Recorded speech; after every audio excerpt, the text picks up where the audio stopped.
buenos días, tardes o noches. Bienvenidos a Peppenstein 77.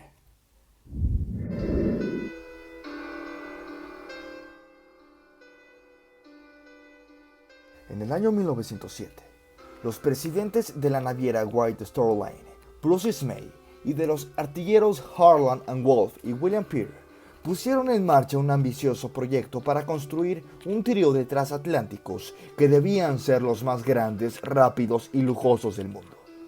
Todo un desafío para la época de principios del siglo XX. Estos decidieron bautizarlos con nombres inspirados en la mitología griega: Olympic, Titanic y Gigantic, cuyo nombre de este último se cambió a Britannic después del hundimiento del Titanic. De entre estos, el segundo se convirtió en una leyenda debido a su trágico destino, ya que en su momento fue publicitado como un barco casi insumergible. Era el barco más grande y lujoso que se había construido jamás, pero naufragó en apenas 3 horas durante su último viaje inaugural. Esto es, la madrugada del 15 de abril de 1912. ¿Cómo fue la construcción del Titanic? Puesto que los barcos debían convertirse en los mejores del mundo, en su construcción se cuidaron todos los detalles, especialmente en el caso del Titanic, el segundo de la tríada. Aunque el diseño base era el mismo, la experiencia de los primeros meses del servicio del Olympic llevó a mejorar la siguiente nave en el aspecto técnico. Esta fama se acrecentó gracias al empleo de los mejores materiales en su construcción y el diseño de un casco de doble fondo dividido en 16 compartimientos estancos, de modo que el barco podría permanecer a flote hasta con 4 de ellos inundados. Por desgracia, el choque con el iceberg inundó 5 de ellos. De hecho, a pesar de acabar hundido en su primera travesía, el Titanic era realmente uno de los barcos más seguros de la época. El lujo del interior fue otro ámbito en el que se aplicaron grandes mejoras respecto al Olympic. Los camarotes de primera clase del Titanic fueron diseñados como un hotel de lujo, y eran los mejores que jamás se había tenido en un barco, con algunas suites de lujo que contaban incluso con un pequeño espacio privado al aire libre, algo de lo que carecían todos los barcos de su época. Por su parte, los camarotes de segunda clase superaban a los de segunda de muchas otras compañías. Pero donde realmente se dejaba sentir el lujo era en los espacios comunes. Especialmente en la famosa gran escalera de primera clase, que estaba rematada por una espectacular y ostentosa cúpula de cristal. El Titanic, más que un medio de transporte, se podía decir que era casi un hotel de lujo flotante que, además, te permitía viajar. ¿Cómo se desarrolló el viaje?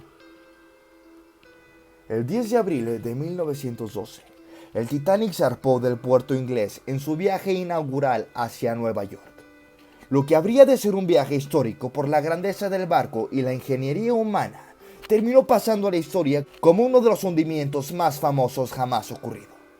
Al mando de la nave estaba el capitán Edward Smith, un veterano de la navegación. Este fue elegido porque ya había capitaneado el transatlántico Olympic, que a nivel técnico era muy parecido al Titanic, y llevaba 1 año haciendo la misma ruta, así también como por su popularidad entre los pasajeros recurrentes. Este iba a ser su último viaje antes de jubilarse, un premio para terminar su carrera por todo lo alto. Lamentablemente, terminó siendo todo lo contrario. Antes de adentrarse en el Océano Atlántico, el Titanic hizo escala en Cherbourg, Francia. El viaje prometía ser una travesía tranquila por la aparente seguridad del barco y porque se tomaron medidas de precaución considerables.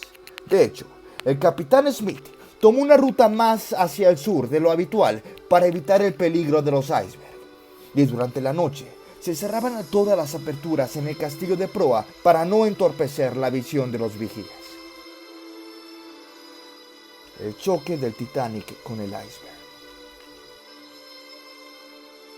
Pero tan solo 4 días más tarde de su partida, el 14 de abril, a pocos minutos de la medianoche, se produjo el fatídico choque con el iceberg que, En pocas horas, hundiría el barco casi sumergido. A posteriori, se ha especulado sobre cuál fue la causa de este choque y los investigadores continúan lanzando hipótesis al respecto. Sí parece claro que varios factores contribuyeron al desastre. A esa latitud, en principio, no debería haber iceberg. Además, la noche sin luz de la luna y el mar en calma hicieron que el bloque de hielo resultara casi indetectable. Sin embargo, el vigía de guardia en el momento del choque, Frederick Fleet, advirtió de la presencia del iceberg al primer oficial William Murdoch, que en ese momento, escuchen esto, sustituía al capitán al mando del Titanic. Este aviso llevó a Murdoch a tomar una decisión que resultaría fatal: intentar esquivar el iceberg virando a babor y deteniendo los motores. Esto provocó que, debido a la inercia del barco, el hielo terminara golpeando y rasgando el casco por estribor, por debajo de la línea de flotación.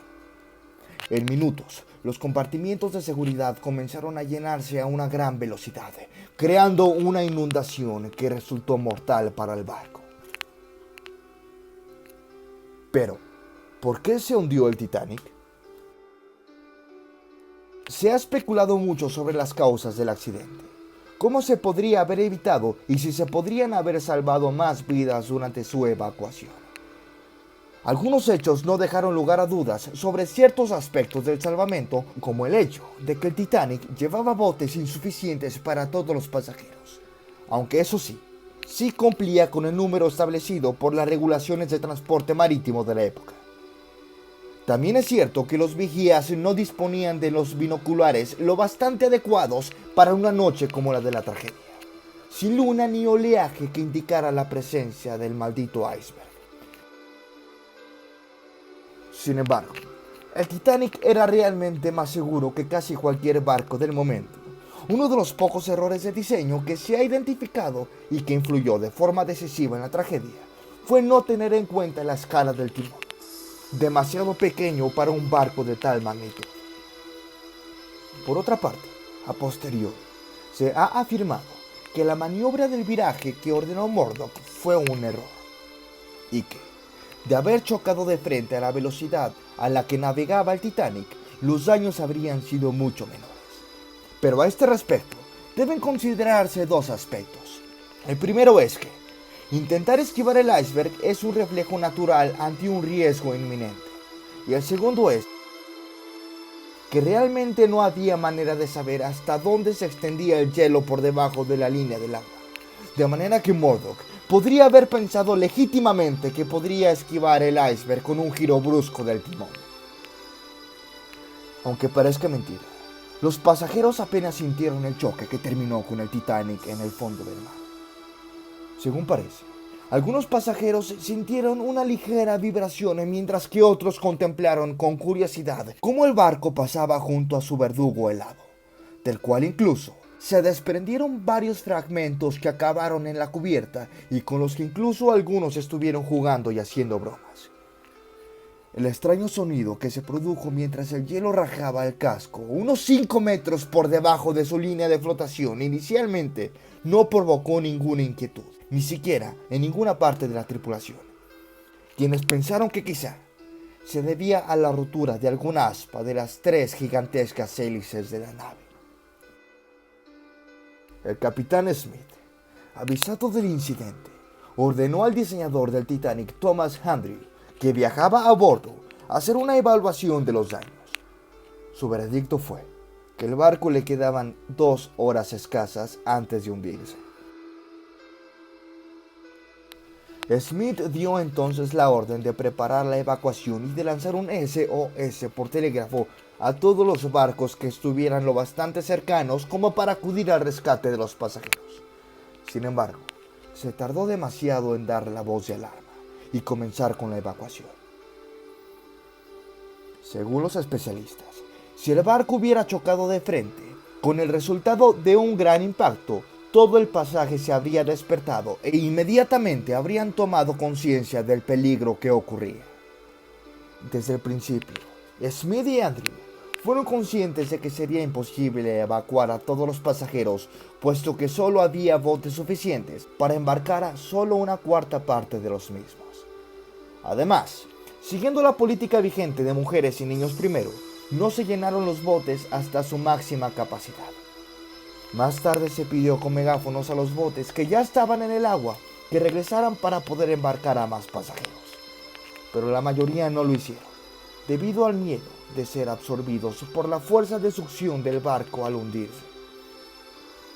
De haberse llenado por completo todos los botes, se podrían haber salvado entre 300 y 400 personas más.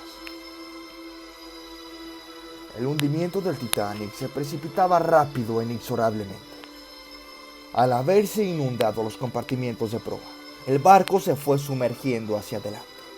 Fue entonces cuando los más escépticos se dieron cuenta de la gravedad de la situación. A las 2:05 partió el último bote salvavidas y se desató el pánico a bordo. Pocos minutos después, la proa se hundió del todo, levantando la popa del barco y provocando que éste se partiera en dos antes de hundirse definitivamente.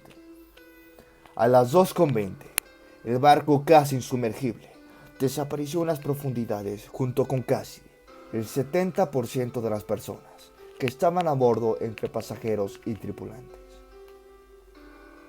Alrededor de las 4 de la madrugada, el barco de la Cunard Line Carpathia llegó al lugar del suceso. Logró rescatar a 705 pasajeros. El resto habían muerto ahogados o congelados debido a la glacial temperatura del agua. Más tarde llegó el SS California, un barco mercantil que tiene un controvertido papel en esta historia. Escuchen esto. Este barco se encontraba a tan solo 20 millas de distancia y habría podido llegar al rescate antes del hundimiento. Pero el oficial de comunicaciones habría desconectado el telégrafo debido al trato desagradable que había recibido por parte del telegrafista del Titanic poco antes del choque. El Californian se ocupó de recuperar cadáveres del agua. Se recuperaron poco más de 300 cuerpos, de los cuales más de 100 fueron devueltos al agua por su mal estado. El capitán Edward Smith y el diseñador del Titanic, Thomas Handley, murieron a bordo. Bruce Ismay, presidente de la White Star Line, fue sometido a una investigación oficial y absuelto, aunque después de esto cayó en una depresión y nunca se perdonó por el desastre, como tampoco lo perdonó la opinión pública. Los restos del Titanic fueron localizados el 1 de septiembre de 1985 por una expedición de INFEMER, Instituto Francés de Investigación y Exploración Marina, a 3.821 metros de profundidad. El descubrimiento hizo resurgir el interés por el legendario barco y a lo largo de los años siguientes se enviaron varias misiones para recuperar 5.500 objetos de naufragio, desde objetos personales hasta partes de la nave. Al momento de realizar este trabajo, me encontré con otras versiones un tanto más controvertidas. Sin duda, son para tomar en cuenta, que ya se las contaré para otro video. Ahora cuéntame, amigo, ¿crees que esta catástrofe marina se pudo haber evitado con otras medidas de seguridad? Y si tal vez, solo tal vez, el verdadero capitán hubiera estado al mando del timón al momento del impacto. Házmelo saber en la caja de comentarios, que me interesa mucho conocer tu opinión. Aquí tu amigo Peponster reportándose. Un saludo.